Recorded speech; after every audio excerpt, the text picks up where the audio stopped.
माँ पर कोई एक कविता हो तो बताऊं, माँ पर कुछ न लिख पाऊं तो बताऊं।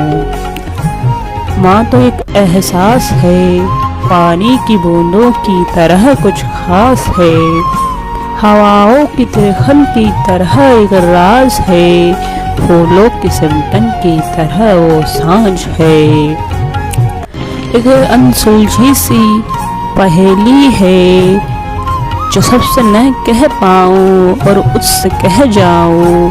मेरी माँ सखी सहेली सी है, सूरत में कुछ उस जैसी ही लगने लगी हो, मैं सीरत में उसके जैसी हो जाऊं तो बताऊं। वसीयत बनाते हैं लोग मगर माँ अपनी ममता का बंटवारा कभी नहीं करती। वो जानती है रिश्तों को जोड़े रखना, हम चाहे कितना ही भला बुरा कह दे उसे, मगर वो अपनी संतानों से किनारा कभी नहीं करती।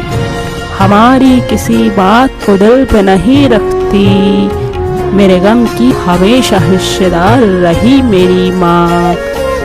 मैं अपने जीवन का एक हिस्सा उसकी खुशियों के नाम कर जाऊं तो बताऊं।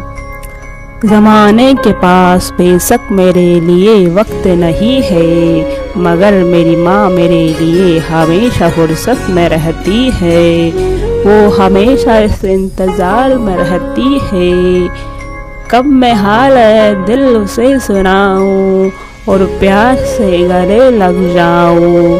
वो कहीं भी रहे मगर जैसे दिल के करीब रहती है माँ। मेरे विचारों, मेरे संस्कारों और खुद मुझ में जैसे हमेशा मौजूद रहती है माँ। मेरे ज़मीं, मेरा आसमान, मेरा ईश्वर, मेरा खुदा, मेरे लिए तो जैसे सारा जहां है मेरी माँ। मैं उसकी इबादत को अपनी आदत बना पाऊं तो बताऊं।